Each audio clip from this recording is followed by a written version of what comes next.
नमस्ते नमस्ते।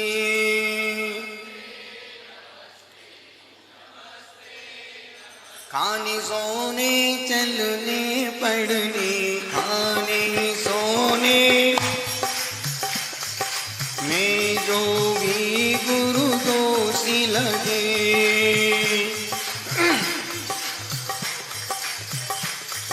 क्षमा दान दे प्रायश्चित दे।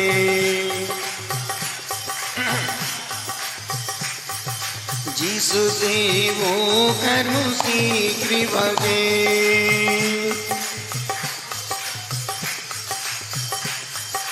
तुम जिन्नी आगम की रति न करो,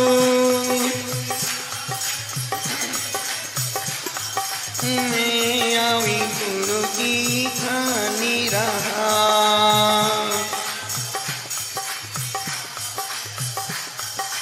तेरे चरण कमल में गुरुवर,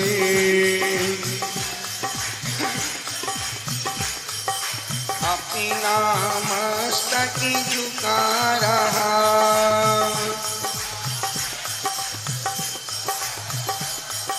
पूरा मस्तक झुका रहा।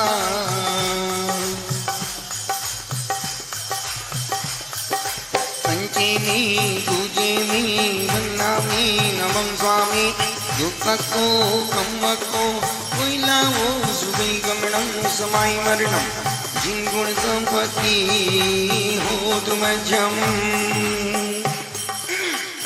हाथ जोड़े बोले हे स्वामी, हमसे मन से वचन से काय से कृत कारित अनुमोदना से संरंभ समारंभ आरंभ से सुबह से लिए हुए नियमों में दोष लगे हों लगाए हों, हे स्वामी आप हमें आज का प्रायश्चित देकर शुद्ध करो शुद्ध करो। जिन्हें शुद्ध होना वो अपने हाथ ऊपर करो, जिनका नहीं हुआ उनका धक्का मार के कराओ।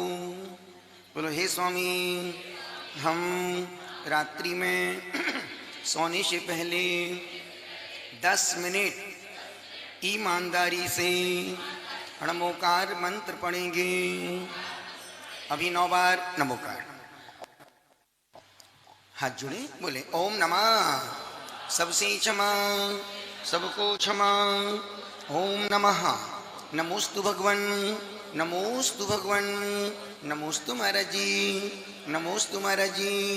वंदामी माता जी, इच्छामी महाराज जी, इच्छामी माता जी। आपस में एक दूसरे का चेहरा देख करके हंस करके मुस्कुरा करके खिलखिला करके जैसी कल्पना नहीं की थी उससे ज्यादा विधान का आनंद लिया। और जिन लोगों ने विधान जो विधान में बैठे हैं, हमारे जैसे सुनील भाई बोले गुरुदेव हमने इस उम्र में पहली बार विधान किया है। अब सोचो इस 65 70 65 68 71 साल जब हम पैदा हुए थे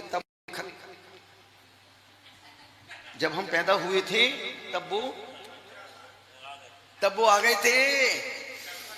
उनका जन्म उस समय हुआ जब 70 साल सन 70 में हम निकले थे बाहर 23 जुलाई को शाम को 5:30 बजे। और वो 71 साल के हैं। सोचो बोले गुरुदेव अभी तक मैं जिस पोस्ट पर हूँ, हाई कोर्ट के बहुत अच्छे, सुप्रीम कोर्ट के, अभी तो वो आप मेरे भावों को समझ जाओ, उस हाई कोर्ट के सुप्रीम कोर्ट के बहुत अच्छे 10 टॉप में जिनका नाम आता है वो वकील है। अब बोले गुरुदेव हमको इतना कभी उतना इंटरेस्ट भी नहीं रहा। और गुरुओं के प्रति आस्था बढ़ी तरुण सागर जी महाराज साहब के मिलने के बाद। अन्यथा मेरा जीवन जेंटलमैन नाम के पैदा थे, पर हमारे हिंसा का भाव नहीं था। लेकिन ठीक है, जन्नत के प्रति सिंपैथी थी। पर जो आज हम इस उम्र में पहली बार चतुर्मास करवा रहे हैं, और जो क्रियाओं को देख रहे हैं, आपको सुबह से शाम तक पूरे संघ को देखते हैं, साध्वियों को देखते हैं, माताजियों को देखते हैं, महाराजियों को देखते हैं। एक भी साधु साध्वियां महाराजी हमने जब से इनको देखा है, एक भी हमें किसी से फालतू पंचायत करते नहीं मिली। जहां भी देखा या तो तरुण सागर जी महाराज साहब के मूर्ति उनके पास बैठे, गुरुदेव के पास बैठे होंगे, या कोई महाराज जी परिक्रमा लगा रहे हो गए, या फिर जाप कर रहे हैं, कोई स्वाध्याय या कुछ ना कुछ, और कोई भीड़ भाड़ के साथ नहीं, अपने अकेले आनंद में। कितना कठिन काम है आज की तारीख में अकेले रहना। लोग अकेले रह सकते हैं पर मोबाइल के साथ। पहले एक समय था जब व्यक्ति भीड़ में भी अकेला होता था, और आज आदमी अकेले में भी भीड़ में। सोचो, उसको आज किसी भी बच्चों को आप एक मोबाइल पकड़ा दो और कमरे में छोड़ दो, बाहर से लॉक कर दो, अब उसे कुछ नहीं, बस सुबह शाम उसको नीचे से देते रहना, बाकी उसे कोई ना उसको माँ चाहिए, ना पिता, ना कुछ नहीं चाहिए, बस मोबाइल। बड़े साधु जिनको मोबाइल से कोई मतलब नहीं है, अपने मन और अपने परमात्मा से मतलब है। तो बोले महाराज गुरु जी, हमने पहली बार, और जितने लोग विधान में बैठे थे पूरे इस दिल्ली के एनसीआर में एक ही चर्चा है कि तरुण सागर में जो 3 दिन का विधान हुआ है, ऐसा विधान हमने अपनी जिंदगी में पहली बार देखा है। अपन कोई काम ऐसा फोकट में करते नहीं, वो करते हैं तो पूरी जी जान से उस काम को शिखर तक ले जाने की हिम्मत रखते हैं। कुछ भी हो जाए, अब सोचो 3 दिन में दाहर किया था, फिर अंतरा पानी का घूट भी नहीं किया, फिर 2 उपवास हो गए। उसके बावजूद भी यदि हम अधमरे होते, ये तो पूरे लेट जाते। यदि हम अधमरे हो जाएं तो ये तो पूरे ही लेट जाएं। ये तो हमको देख के बैठे हैं। महाराज साहब के जो व्रत उपवास चल रहे हैं, वो देखो हमारे फेरी वाले बाबा अर्घ सागर जी महाराज साहब, आज रविवार, प्रत्येक रविवार का उपवास, चतुर्दशी अष्टमी का उपवास। एक भी साधु बिना व्रत, इतने व्रत होने के बावजूद भी सुबह महाराज साहब आए, महाराज श्री आज 75 74 पूरे कर लिए, 75 वर्ष लग गया है, कोई नियम उनकी इतनी सारी नियम बोले कि तब भी एक नियम दो, और जो उनकी फेवरेट थी हमने उसका त्याग करवा दिया। माता जी जो फेवरेट थी ककड़ी, वैसे इनका आज कोई फेवरेट ही नहीं है, वही उनकी 2-4 सब्जी फिक्स सब्जी है, फिक्स रोटी, सब कुछ फिक्स है, फिक्स फल है, 3 फल 2 फल, इतने फल, 10 से ज्यादा पदार्थ उनकी थाली में आते ही नहीं है। उसमें भी एक का त्याग, बोले हमने कहा आज से ककड़ी, हमने तो जो लंबी पतली वाली है ना, लंबी लंबी वाली, उसको नहीं खाने, मोटी मोटी। और कितने नियम आप सोच नहीं सकते। तो जिस विद्वान ने पूरा जीवन चरणानी योग का जिया हो, और मुझे इस बात की खुशी होती है कि भारत देश में सैकड़ों शताधिक बड़े बड़े विद्वान हुए, पर वो उपदेश देते थे मर गए, या फिर अस्पताल में जाके मरे, या फिर बीमार होके मरे। पर इन जैसे विद्वान इकलौते हैं जिन्होंने सन्यास के मार्ग को जिंदगी भर स्वाध्याय व्यास पीठ पर बैठ के किया, और आचरण के साथ में स्वाध्याय किया। जो किया वो तुम्हें करने की प्रेरणा दी। यदि खुद धोती दुपट्टे पहन के जब व्यास पीठ पर बैठते थे तो श्रावक से बोलते थे, अरे भैया 10 दिन पर्युषण चल रहे हैं, तुम भी कम से कम 10 दिन पैंट शर्ट मत पहनना, धोती दुपट्टा पहन के। जो खुद जीवन जिया है, और उसका प्रतिफल ये मिला कि आज वो सबके आदर्श बन गए। अभी जब हम लोग पिछले मैनपुरी के वहां से निकले, महाराज जी ये तो प्रवचन करने आए थे, इनको हमने वहां देखा था। अरे भाई वही हैं जो प्रवचन करते थे डॉक्टर सुशील जी, अब मुनि बनकर के अब मौन उपदेश दे रहे हैं। पिछले 1 तारीख को मौन लिया था गुरुदेव, इस पर 30 पूरा महीने मौन की साधना, जितना होगा अधिक से अधिक उतना मौन की साधना करेंगे। जो जिसको बोलने का शौक हो अब वो मौन हो जाए। इसलिए मैं हमेशा बोलता हूं, जब मैं कुछ भी ना बोलूं, जब मैं कुछ भी ना बोलूं तो मुझे ध्यान से सुना करो। विवेक, जब मैं कुछ भी ना बोलूं तो मुझे ध्यान से सुना करो। मेरे अन कहे को तुम अनसुना मत किया करो। सब कुछ शब्द नहीं बोलते हैं, कुछ आंखें भी बोलती, कुछ शरीर के हाव भाव, और मेरा तो रोम रोम बोलता है। बंद करके मेरे तब भी मैं बोलता रहता हूं, और लोग पढ़ते रहते हैं। जिनको पढ़ना आता है उन लोग वो पढ़ लेते हैं, और जिनको पढ़ना नहीं आता है वो सुनने के बाद भी समझ नहीं पाते हैं। जिंदगी भर वो ना समझ बन करके ही पूरी जिंदगी गुजार देते हैं। तो महाराज साहब बोले महाराज श्री मुझे कोई नियम, हमने किया इतने सारे तो नियम है, और कितने नियम। हमने कहा चतुर्मास अपना अंतिम चतुर्मास नहीं है तरुण सागरम का, सारे व्रत उपवास यही नहीं करना, अभी और भी आगे बढ़ना है। गुरुजी सांस का भरोसा, ये तो सच है कि जिंदगी में एक पल का भरोसा, सब कुछ मैं ही बोलूं क्या? जिंदगी में विवेक एक पल का भरोसा, फिर भी सामान 100 बरस का इकट्ठा कर रहे हैं। निवेदन कर रहा हूं, आसमान पर ठिकाने किसी के नहीं होते, आसमान पर ठिकाने किसी के नहीं होते, जो जमी के नहीं वो कहीं के नहीं। जो अपना अतीत और औकात भूल जाते हैं उनको वक्त मिनटों में उनकी हवा निकाल देता है। इसलिए जिंदगी में, और मैं सोचता हूं कि महाराज साहब जिन्होंने विधान, इतने सारे विधान किया, बहुत से लोगों ने एक ही बात, महाराज श्री आपने हमारा जीवन सफल कर दिया। जो बोलते सुनते थे कि जिंदगी में एक बार सिद्ध चक्र महामंडल विधान का हमारा सौरभ भाई कानपुर स्पेशल, सोचो 25 तारीख का बेटी का जन्मदिन था, पर नहीं 29 को खुद का जन्मदिन है, पर नहीं हम 3 दिन वहां जाके विधान करेंगे, 24 तारीख को पहुंच गए। क्यों? इतना बड़ा विधान, 8 दिन का विधान 3 दिन में हो रही है, मिल रहा है, कौन छोड़ेगा?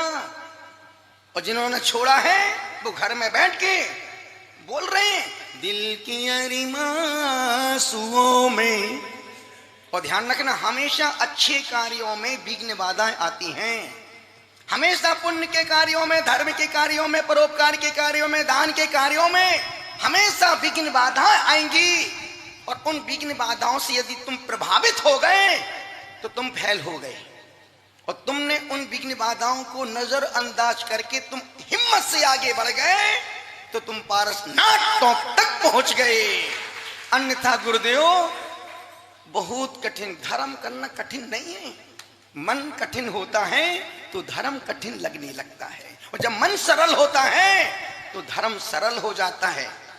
तो जिन लोगों ने जो विधान में बैठे, जिन्होंने 3 दिन का विधान, लेकिन बहुत अद्भुत आनंद रहा। सब साधुओं, 4 साधुओं ने 3 उपवास कर लिए 3 दिन के विधान में। हम पूरे सिद्धों की आराधना उपवास पूर्वक करेंगे। इन्होंने उपवास नहीं किए, इन्होंने समाधि की उत्कृष्ट साधना के संस्कार डाल लिए हैं। सिद्धों की आराधना के साथ, सिद्धों की मंत्रों की आराधना के साथ, जहां गुरुदेव मंत्र बोल रहे हैं और 3 उपवास के साथ एक एक मंत्र की हम आहुति दे रहे हो, इससे बड़ी जिंदगी की उपलब्धि, सफलता और दूसरी कुछ भी नहीं हो सकती। और पूरे मंत्र आचार्य के मुख से, अन्यथा हम बोलते ब्रह्मचारी जी भैया तुम करवाओ, मैं तो जाके कमरे में बैठूंगा अपना काम। नहीं, यदि हमने आपको बुलाया है तो हम भी यहीं बैठेंगे, क्योंकि मुझे पता तुम्हारे पास समय बिल्कुल नहीं है, सिर्फ मोबाइल के अलावा तुम्हारे पास समय बिल्कुल नहीं है। मंदिर जाने का समय नहीं है, यहाँ आने का समय नहीं है, संडे आ जाए तो फट से पहुंच जाते हैं, क्योंकि मजबूरी का नाम, क्योंकि तुम भी कहीं किसी बंधे हो, किसी बंधन में बंधे हो। और मैं समझता हूँ तुम्हारी मजबूरी को। हमारे सामने प्रसन्न बैठा है, हर चतुर्दशी अष्टमी को उपवास करता है, जॉब पर किसी अच्छी कंपनी में जॉब करता है, भले कहीं भी रहे पर उसका मन यहीं रहता है। उपवास में भी क्योंकि मजबूरी है, जॉब है, बरसों की जॉब है, और एक दिन में कोई जॉब छोड़ के मेरे पास मुनि तो बनना नहीं है उसको, ना सिक्का छोड़ने वाली है उसको। फिर भी मन में भाव एक ही है कि हम अपने समय से अपने कर्तव्य को निर्वहन करके हम भी एक दिन इसी मार्ग में आगे बढ़ेंगे। इन्होंने रोज प्रार्थना की थी, आज सबकी आराध्य बन गए।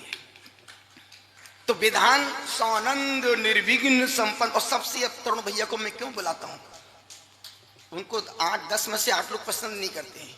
क्यों? जो व्यक्ति टाइट रहेगा, कड़क बोलेगा, अनुशासन पसंद करेगा, जो लापरवाह होते उनको अच्छी चीजें पसंद नहीं आती। यदि वो भैया जी नहीं होते तो इसमें आधे लोगों का वेतन तो आधा तो मोबाइल में निकल जाता, आधा खुजलाने में निकल जाता, आधा अंदर आने जाने में निकल जाता। वो रहता है, लोगों की दुख दुख चालू रहती है। कब पास में आके खड़ा हो जाए काल, कब पास में खड़ा हो जाए।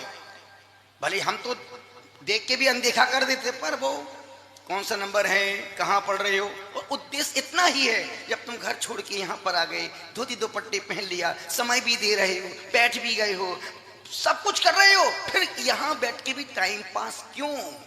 सिर्फ उद्देश्य इतना कि जब तुम यहाँ पर आए हो तो 100% पूरे नंबर लेके जाओ। सिर्फ धर्म में भाग लेकर के पास नहीं होना, क्योंकि पास तो गधे भी हो जाते हैं। और सिर्फ इस विधि क्रियाएं बहुत अच्छी करता है।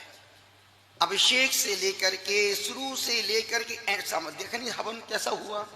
यदि कोई दूसरा पंडित होता तो कब कुंड रखवा देता, शुरू करो ओम नमः शिवाय, ओम नमः शिवाय, स्वाहा स्वाहा। आजकल पंडितों की विधि 10% भी नहीं बची है, सिर्फ मूर्ख बनाने के अलावा। क्योंकि उनकी क्रियाएं, क्योंकि उसको पता है यदि मैं कुछ भी गलत करूंगा सबका पाप मेरे मत्थे ही चढ़ेगा। यदि मैं लोगों को बेवकूफ बनाऊंगा तो उसका पाप किसके मत्थे जाएगा? क्यों? उन्होंने तुम पर भरोसा विश्वास किया है।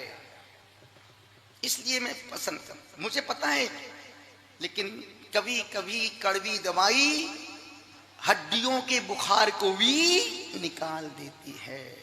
और जो चीज शुरू में खराब लगे वो बाद में बहुत अच्छी लगती है, और जो शुरू में अच्छी लगे बाद में पसंद नहीं आती। देख रही शादी में शुरू में पत्नी कितनी अच्छी लगती है, समझ में आ गया, और बाद में वही पत्नी है जिनसे बात करते करते मन नहीं भरता था, अब उनसे बात करने का मन नहीं करता है। सोचो आप, हैं नीलू, जिनसे बात करते करते मन नहीं भरता था, अब फोन आ जाता, क्यों, हेलो हेलो, क्या हुआ क्या हुआ। जब जब जब भी पत्नी का फोन आता, पति दो बार बोले हेलो हेलो क्या हुआ, बोलो बोलो बोलो क्या हुआ, अभी मैं बहुत बिजी हूं, फट से लग गया। उसकी धड़कनें बढ़ जाती। जिनसे पहले बात करते करते मन नहीं भरता था, अब उनका फोन आता तो बात करने का। जिंदगी का हाल है बाबू, तुम गलत फहमी में जीरो के बहुत प्यार कर रही है, और ये गलत फहमी के बहुत तुम्हारे बिना जिएंगे नहीं, तुम मरो तो एक बार, लाइन लगा देंगे वो। आज की तारीख में कोई आदमी इतना ईमानदार रिश्तों को लेके तो नहीं है। निवेदन इतना सा कर रहा हूं, अनुरोध आपसे कर रहा हूं, महाराज श्री का आज 75वां जन्म जयंती है। जयंती है ठीक है, पर ऐसा कोई नहीं कि वो अच्छे ऐसा हो, कुछ नहीं। गुरु की गुरु, अब सोचो ना, मनोरमा और सतीश बाबू ने मुन्नू को जन्म दिया। मुन्नू, वो मुन्नू, हम पप्पू, एक मुन्नू एक पप्पू, उसमें भी नू इसमें पू, और दोनों ने कमाल कर दिया। और बाकी में, और मुझे इस बात की खुशी होती कि यदि सपोज यदि इनकी दादा दादी, उनके रतनलाल जी और श्री मनोहर देवी महारानी, ओ देखो नाम देखो, महारानी, और महारानी ने सतीश बेटे को जन्म दिया, और सतीश लाए मनोरमा को, मनोरमा मन की रमा, और उन्होंने मिलकर के इस बच्चे को, जब मुन्नू को जन्म दिया, यदि वो आज होते तो सोचो उनका छाती सोच के देख के कि यार मैंने उस गर्भ के समय में मैंने कैसी भावना भाई होगी, कैसी विशुद्धि रही होगी, कि कभी सोचा भी नहीं था कि मेरा बेटा ये मुन्नू कभी सुशील बन करके सहज सागर भी बन जाएगा। और सबसे बड़ी बात, शौकीन बहुत थे, पर हर धर्म के कार्य में मैं इनकी धर्म पत्नी साधना माँ को, माँ साधना माँ को खूब खुश, हमेशा उन्होंने इनके डगमगाते कदम को, लड़खड़ाते कदमों को हमेशा संभाला है। नहीं चिंता मत करो, ऐसे संसार चलता रहे। नहीं बिल्कुल नहीं, ऐसा नहीं, ऐसा नहीं। गुस्सा बहुत जल्दी आता है, 1 मिनट में नाक नथुनी फूल जाती है। उसको ठंडा करने का काम साधना की साधना ने किया है, और आज इतने ठंडे हो गए हैं कि पूरे ठंडे। बिल्कुल ही एकदम आनंद। अब तो सिर्फ मौन और मुस्कान से धनी संपन्न हो रहे हैं और रोज साधना बढ़ रही है। देखो ना, एक उपास नहीं होता था पहले। और हमारे संग में से बहुत से साधु को हमारे लड़की मास्टर को छोड़ के, ये तो उपवास में इन्होंने घर में PhD कर ली थी। घर में थे तो 6 एक उपास 1 बार, 3 उपास 3 बार, 5 उपास 5 बार, 8 उपास 8 बार, 10 उपास 10 बार, 16 उपास 3 बार, 32 उपास 1 बार। घर में ही PhD करके आए थे। हमने तो अभी इनको देख के PhD किए। जब ये कर सकते तो ये दुबला पतला 55 किलो का शरीर वाला आदमी कर सकता है, तो हम भी कर सकते हैं। और जिंदगी में कोई ऐसा संसार में काम नहीं है जो तुम भी नहीं कर सकते। कर सकते हो, पर करने के लिए जुनून चाहिए, भीतर एक जोश चाहिए, भीतर एक उत्साह चाहिए कि मुझे यह कार्य करना ही है। तो डॉक्टर सुशील ने पूरे जीवन 50 साल तक समाज में खूब धार्मिक, इतनी 50 साल से समाज में गए, आज तक किसी समाज में कोई प्रश्न चिन्ह छोड़ के नहीं आए। जिस समाज में गए एक आदर्श, एक त्याग, एक आचरण का संदेश। अन्यथा समाज जिस विद्वान को एक बार बुला ले, दूसरी बार उसका नाम लेना पसंद भी नहीं करती है। इनको 2-2, 3-3 बार पर्युषण पर्व में, अरे उनकी पंडित जी को बुलाओ भाई, उन्हीं पंडित जी को बुलाओ जो खुद धर्म करते हैं और हमको भी धर्म करने के लिए मजबूर कर देते हैं। क्योंकि आज का श्रावक वही चाहता है जो सामने वाले के अंदर होता है। यदि मुझे किसी को हंसाना है तो पहले खुद को हंसना पड़ेगा, यदि किसी को रुलाना है तो पहले खुद को, नहीं सब कुछ मैं ही बोलूं क्या, खुद को रोना पड़ेगा। यदि बाप गुटखा खाए और बेटा गुटखा खाने से कैंसर हो जाता है तो बेटा मानने वाला। यदि ये सब उपवास में इतनी आगे बढ़ रहे हैं तो निश्चित उनको सपोर्ट गुरु का है। अन्यथा पुण्य प्रवाह दुबली पतली मात्र पुण्य पर एक साथ भी कभी 2-3 उपास, यूं तो 10 उपास किए, पर बहुत वर्षों में एक उपास, एक लगातार 48 दिन की दर्शन रत्नत्रय व्रत कर रहे हैं माता जी। जिंदगी में सुनना बहुत सरल है बाबू, पर करने में दांत दांत दांत दांत दांत गरम हो जाते हैं, खट्टे हो जाते हैं। मैं इसलिए मैं इतना बोल रहा था ताकि तुम बोलो दांत गरम हो जाते, दांत खट्टे नहीं गरम हो जाते हैं। निवेदन इतना सा कर रहा हूं मैं महाराज साहब को, बिना, चूंकि समय की आगे की मर्यादाएं हैं, और मैं सोचता हूं कि वाकई में इन्होंने, कहते ना कि मनुष्य जीवन मिलना भाग्य की बात है। मनुष्य जीवन मिलना भाग्य की बात है, उसमें जैन कुल का मिलना सौभाग्य की बात है। जैन कुल में भी सद्बुद्धि, संपत्ति, स्वस्थ शरीर का मिलना महा सौभाग्य की बात है। उसमें भी सद्बुद्धि, संपत्ति, स्वस्थ शरीर, धर्म, गुरु का समागम मिलना अतिशय सौभाग्य की बात है। और इतना सब कुछ होने के बाद भी हम ना सुधर पाए, जन्म को ना सुधर पाए, तो हमसे बड़ा दुर्भाग्य इस दुनिया में दूसरा कोई नहीं होगा। सब कुछ मिलने के बाद भी तुम ना सुधर पा, तुम्हारा मंदिर जाने का मन ना करे, एक दिन रात में भोजन छोड़ने का मन ना करे, मंदिर अभिषेक करने का मन ना करे, तो ऐसे जैन कुल में पैदा होने वाले व्यक्तियों को 50 किलो का पत्थर पीठ पे बांध के समुद्र में कूदना चाहिए। क्यों? अब उन्हें जीने का हक नहीं है। इतना अच्छा कुल मिला, इतना अच्छा घर मिला, परिवार, धर्म, सब कुछ अच्छा मिला है, पर तुम्हारा मन अच्छा करने के लिए उत्साहित नहीं है ना बात।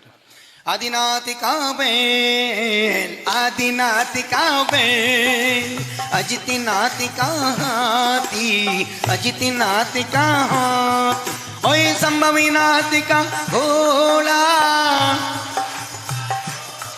अभिनंदनी नाथ का बंदर, ओ सुमति नाथ का चकिवा, हो पद में प्रभु का लाल कमल, सुपरशिनाथ का सातिया, चंद प्रभु का चंद्रमा, ला ला ला ला ला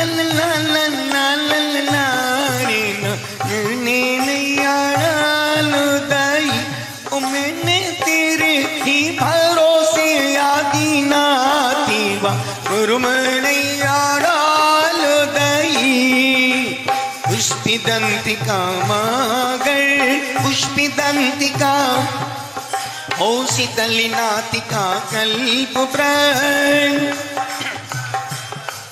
श्रीयांति नातिका गेंदा श्रीयांति नातिका वांसी पूजिका वैसा हो विमली नातिका सूकर आनंदी नातिका से ही धर्म नातिका वज्रदंड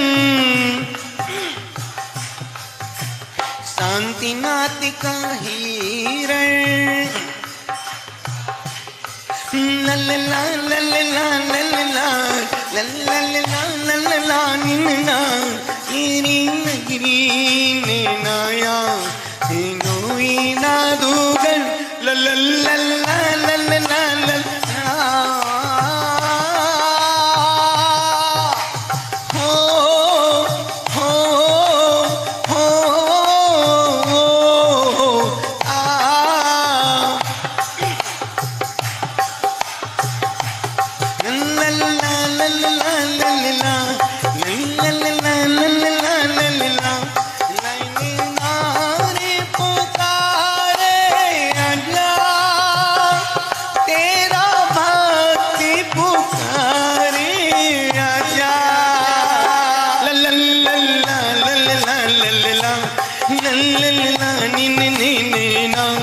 मेरा मनु को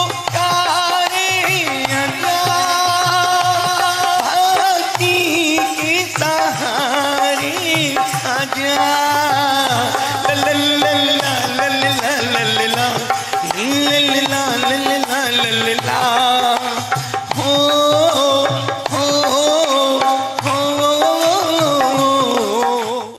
प्यारी प्यारी भव्य आत्माओं कि इंसान गुलाब से कहता है तू फूल तो बहुत सुंदर है पर यदि कांटे नहीं होते तो तू और अच्छा होता। कोयल से कहता है कि कोयल तू बहुत तेरी आवाज बहुत प्यारी है पर तू काली नहीं होती तो और अच्छा होता। समुद्र से कहा कि तू अथाह जल समुद्र पानी का भंडार है पर तू खारा नहीं होता तो बहुत अच्छा होता। और चंद्रमा से कहा चंद्रमा तू रात भर चांदनी को परोसता है पर तेरे में दाग नहीं होता तो बहुत अच्छा होता। चारों मिलकर के उस मनुष्य के पास आए और उस इंसान से गुलाब ने, कोयल ने, समुद्र ने, चंद्रमा ने कहा मनुष्य तू बहुत अच्छा है, यदि तेरे अंदर कमी खोजने की आदत नहीं होती तू आज भगवान बन गया होता। इंसान की आदत सिर्फ कमी खोजने की है। इंसान तू बहुत अच्छा है, यदि तेरी आदत कमी खोजने की नहीं होती तो तू भगवान बन गया होता। और महाराज सामने जितनी सारी बातें कही और बाकी में जीने की बातें थी। अस्पताल और रेस्टोरेंट बेशुमार हैं देश में, वहां खाओ वहां जाके एडमिट हो जाओ। दो संस्कृतियां हैं, भारतीय संस्कृति और विदेशी संस्कृति। विदेशी संस्कृति का सिद्धांत है खाओ पियो मौज करो, रहो होटल में मरो हॉस्पिटल में। और भारतीय संस्कृति का सिद्धांत है खाओ पियो आनंद करो, जियो शांति से और मरो शांति से। मरो तो ऐसे मरो कि मर के भी अमर हो सको। और आचार्य कहते हैं ये आदमी संस्कृति को जीना पसंद ही नहीं करता है। जब महाराज साहब बोल रहे थे हम लोग 15 साधु एक साथ उठते हैं, एक साथ आहार में जाते हैं, एक साथ बैठते हैं, सब सामयिक में एक साथ जाते हैं। सारी क्रिया तुम 4-5 लोग घर में हो करके भी एक क्रिया एक साथ नहीं कर पाते हो। क्यों? भिन्नता है, सिर्फ हम ऊपर से एक हैं पर भीतर से अलग अलग हैं। आप कुछ मत करो, सिर्फ 7 दिन संग में आकर के सिर्फ देखो, सुबह से लेकर के गुरु भक्ति आरती तक सिर्फ आंख खोल के रखो और कान को खोल कर, बाकी मुख बंद रखो, सिर्फ देखना है। जो तुम्हारे जीवन में 20 साल के स्वाध्याय से परिवर्तन नहीं आ पाया, वो 7 दिन के रहने से, देखने से, सुनने से जीवन में परिवर्तन आ जाएगा। और जीवन का परिवर्तन का मतलब ही है सत्संग। यदि स्वाध्याय से भी परिवर्तन नहीं आ रहा है, इसका मतलब है कि तुम रेन कोट पहन करके छत पर बैठ, पानी तो बरस रहा है पर तुम भीग नहीं पा रहे हो। और पूरे संघ का एक एक प्रयास, एक ही कोशिश रहती कि तुम एक बार यहां पर आओ तो खाली हाथ ना जाओ, कुछ ना कुछ लेके जाओ। भली वो 9 बार नमोकार मंत्र का नियम संकल्प हो, भली वो घर में मौन से भोजन करने का नियम हो, और छोटी छोटी से नियम गुरुओं से जोड़ देते हैं। संग में देखना, छोटे छोटे बच्चे जो आजीवन आलू प्याज नहीं खाते, लहसुन नहीं खाते, प्याज नहीं खाते, रात्रि भोजन नहीं करते, जवान बच्चे जिनकी उम्र 35-40 साल की है। हमारा मनोज भाई कुचामन बैठा है, होटल में नहीं खाना खाता है। एक बालक है विनोद, उदयपुर का, होटल में 20 साल से होटल में, अभी 40-42 साल का है। क्या उम्र है? अभी महाराज साहब ने कहा 60 साल की होने के बाद अपने जीवन को समेटो, पर उल्टा हो रहा है। 60 के बाद जीवन और फैल रहा है। आचार्य कहते नहीं, हमारी दिशा जीने की, जीवन तो अच्छा है पर जीने की दिशाएं ठीक नहीं है। हम चल तो रहे हैं पर पहुंच कहीं नहीं पा रहे हैं। हम बोल तो रहे हैं पर वो अर्थहीन बोल रहे हैं। भोजन तो कर रहे हैं पर वो भोजन हजम नहीं हो पा रहा है। मंदिर तो जा रहे हैं पर मन मंदिर नहीं बन पा रहा है। इसलिए हम लोग अब 1 घंटे नहीं बोलना पसंद करते। क्यों? मुझे पता है 1 घंटे बोलने से तुम 1 घंटे सुनने वाले नहीं हो। अन्यथा ये साधु 2-2 घंटे बोलने वाले हैं। 1-1 घंटे, 4-4 घंटे वो गाने वाले बैठे हैं, जिनको 2 अंतरा, एक गीत के 2 अंतरा गाने को मिलता बस। क्यों?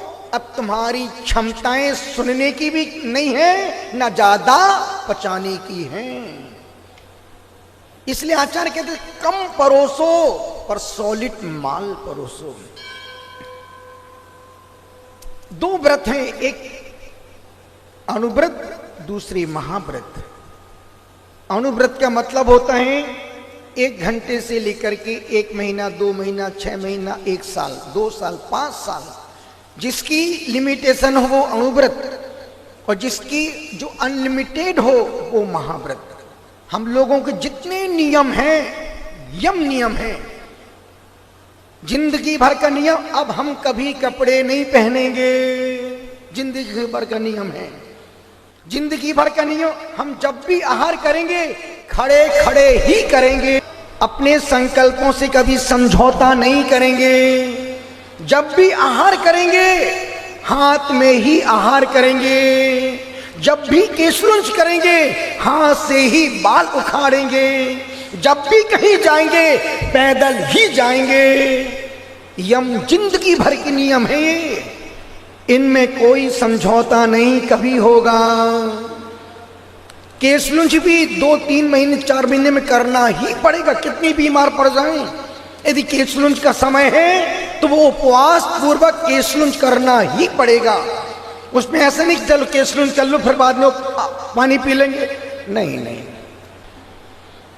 निवेदन कर रहा हूं, जो छोड़ते हैं लोग उनको नहीं छोड़ते हैं, जो छोड़ते हैं लोग उनको नहीं छोड़ते, जो पकड़ते हैं लोग उनको छोड़ देते हैं।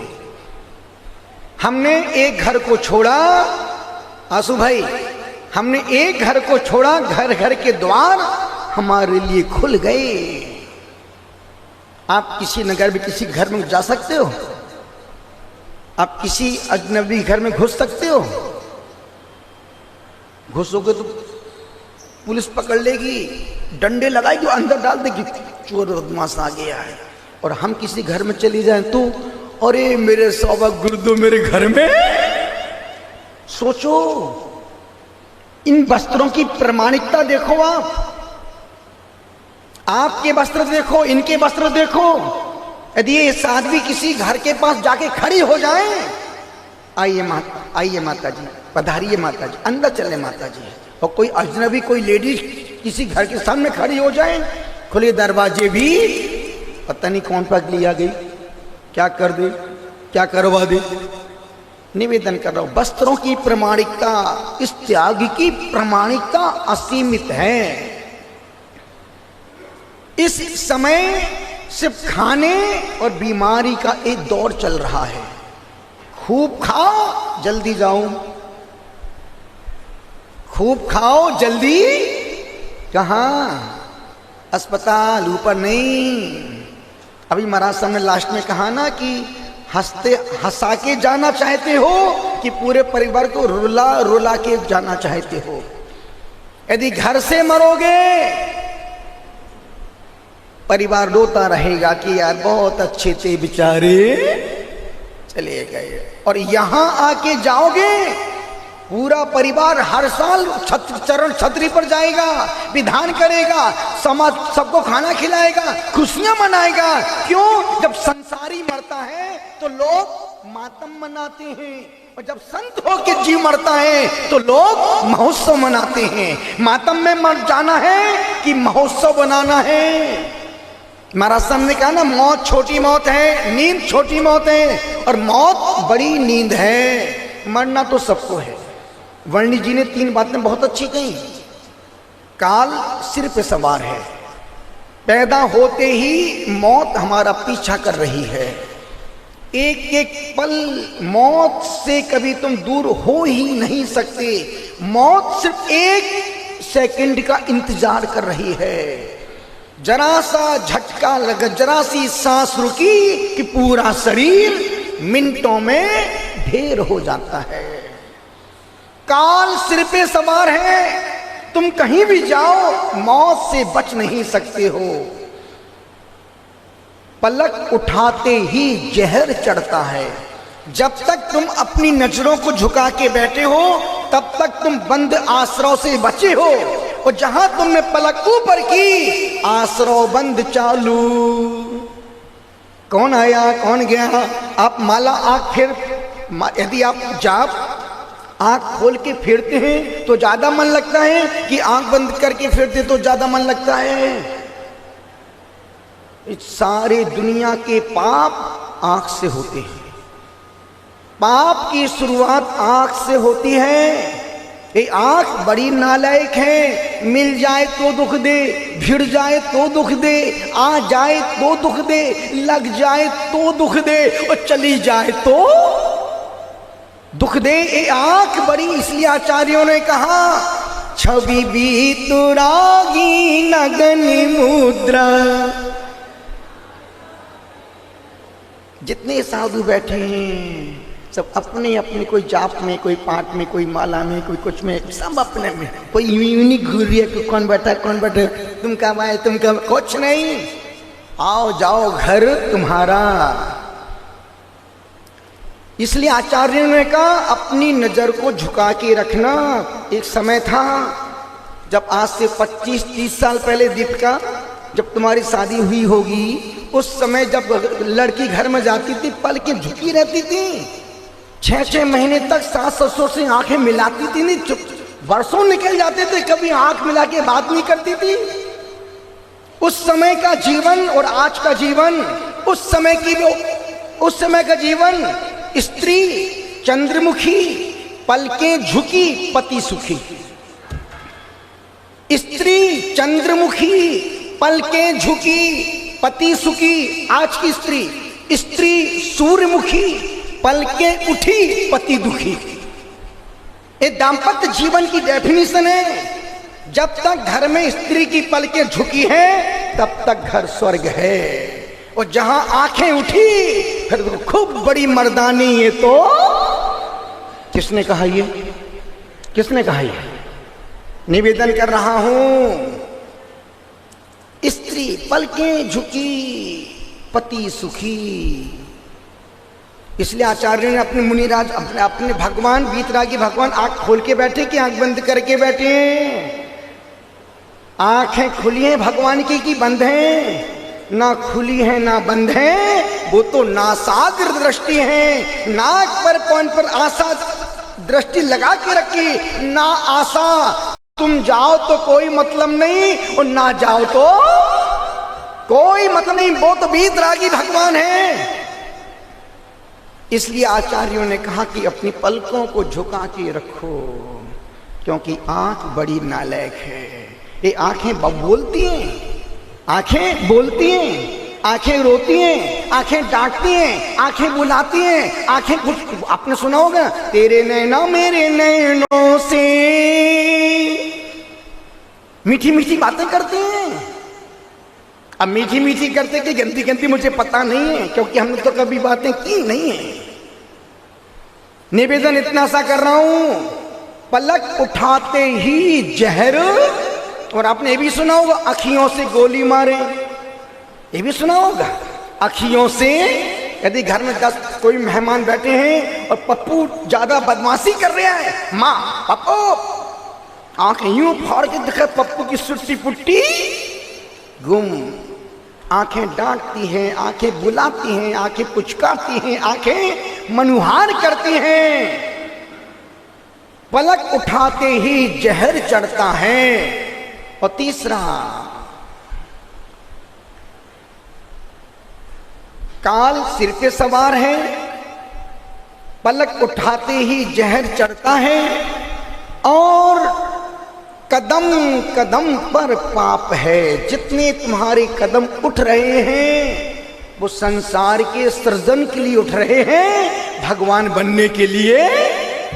हमारे जितने कदम आगे बढ़ रहे हैं भगवान बनने के लिए बढ़ रहे हैं, और तुम्हारे जितने कदम आगे बढ़ रहे हैं संसार के सृजन के लिए और शमशान घाट पहुंचने के लिए। तुम जिंदगी भर चलते हो पर मरघट से आगे पहुंच नहीं पाते हो।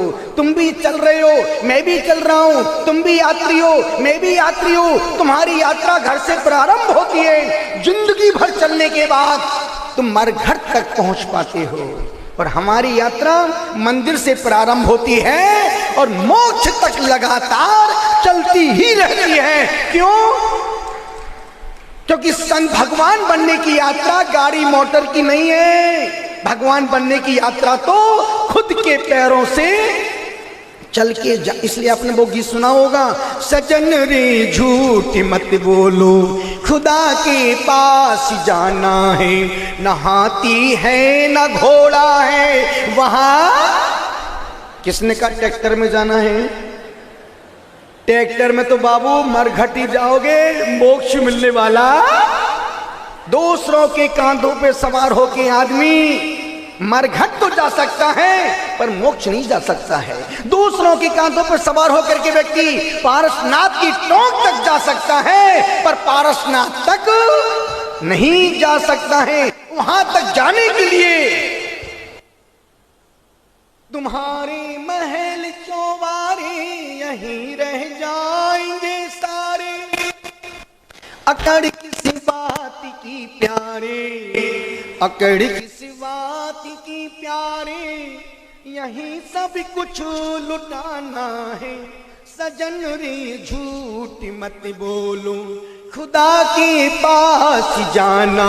निवेदन इतना सा कर रहा हूं, अभी महाराज साहब ने जितनी बातें कही आपके जीवन से संबंधित बातें कही, और कुछ करो मत करो पर सप्ताह में एक दिन छोटा सा नियम लेके जाओ कि हम सप्ताह में एक दिन पूरे परिवार के साथ बैठ के घर में भोजन करेंगे।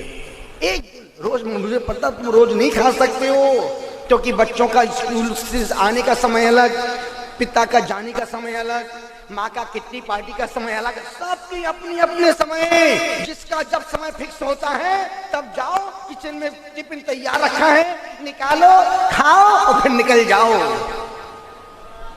एक समय था जब हम बहुत छोटे छोटे थे, एक थाली में 5 भाई बहन 6 भाई बहन बैठ जाते थे, इकट्ठा चावल रख लिया, दाल डाल ली, कुछ सब्जी रख दी, उसमें लाइन बनाते थे, एक इस तरफ से ये दाल इतनी तुम्हारी, ये चावल तुम्हारा, ये सब्जी, बड़े प्यार से खाते थे। अब वो समय खत्म हो गया है। अब तो कांटे वाली चम्मच से खाओ, वो कांटा लगाओ।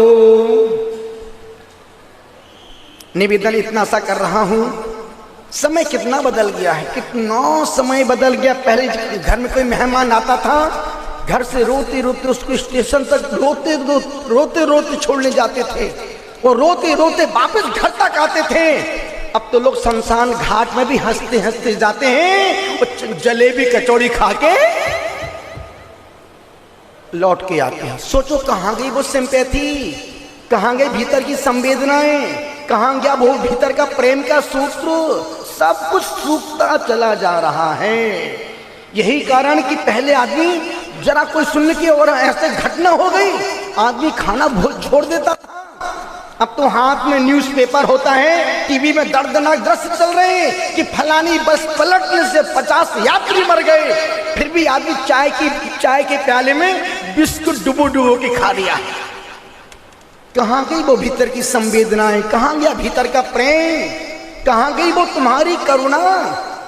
पत्थरों के मकान में रहने के बाद आदमी के दिल भी पत्थरों जैसे हो गए हैं। निवेदन इतना सा कर, छोटे व्रत और बड़े व्रत जितने बैठे सबके यम नियम हैं। 3 बार सामायिक करना है तो जिंदगी भर करना ही है, 4 बार स्वाध्याय करना है तो करना ही है, 3 बार देव वंदना करना है तो करना ही है, प्रतिक्रमण करना है तो करना। कोई कितना ही बड़ा प्रोग्राम हो, जो हमारी क्रिया है उनसे कभी समझौता। आपका समय पूरा हुआ, 3 मिनट ज्यादा हो गए। और बोलूं बोलो 10 किलो का सिर ऐसा ही लड़ा जैसे नांदिया बैल। बोलो नंदी बैल, काम होगा, हो गया। 50 रुपए दो तो काम होगा, 10 रुपए में काम नहीं होगा। निवेदन कर रहा हूं, आप बड़ी श्रद्धा से विश्वास से सुन रहे हैं और मैं भी पूरी ऊर्जा के साथ बोल रहा हूं। सिर्फ सुनना महत्वपूर्ण नहीं है, इतना सा छोटे आज की तारीख में जितना तुम अशुभ से बचोगे उतना ही जिंदगी में शुभ ही शुभ होगा। और तुम शुभ को छोड़ोगे, जिंदगी ना जी पाओगे और ना जीते जी मत पाओगे, तड़पते रहोगे, तड़पते रहोगे। आचार्य कहते नहीं, कम से कम जितना हो सके उतना अशुभ से बचो। मैं ये नहीं बोलता तुम दिन भर मंदिर में रहो, दिन भर तुम माला घुमाओ, दिन भर तुम स्वाध्याय करो, नहीं। दिन भर स्वाध्याय नहीं कर सकते हो, दिन भर तुम मंदिर में नहीं बैठ सकते हो, दिन भर तुम पुण्य नहीं कर सकते हो, पर कोशिश प्रयास करो कि हम अशुभ विचार भी नहीं करेंगे। और अशुभ विचार नहीं करने का मतलब ही है शुभ की यात्रा। आप सुन रहे हैं, अनुग्रहित हूं, आपके भीतर बैठे परमात्मा को प्रणाम करता हूं। इतना सा, जब हम भोजन घर में करेंगे, जब भी हम भोजन जहां भोजन करेंगे, भोजन करने के पहले 9 बार नमोकार मंत्र पढ़ेंगे। कितना कर सकते हैं? हाथ ऊपर बोलो, हे गुरुदेव, हम जब भी जहां भोजन करेंगे 9 बार नमोकार मंत्र पढ़, दीपा हाथ ऊपर, 9 बार नमोकार मंत्र पढ़ के भोजन। यदि भूल जाए तो भोजन के बाद फिर 1 माला फेर लेना। यदि भूल जाओ तो फिर भोजन के बाद 1 माला, और फिर आप 7 दिन करके देखो भाई, भोजन औषधि बन जाएगा, भोजन अमृत बन। क्यों? मंत्र पढ़ते पढ़ते भोजन को देखोगे तो भाई रोटी भी तुम्हारी नसों में औषधि का काम करेगी, है ना। आप बहुत अच्छे हैं, आप हमको बहुत अच्छे लगे। ऐसा ही आप लेते रहना, हम देते रहेंगे। आप आते रहना, हम सुनाते रहेंगे। तुम देखते रहना, हम बोलते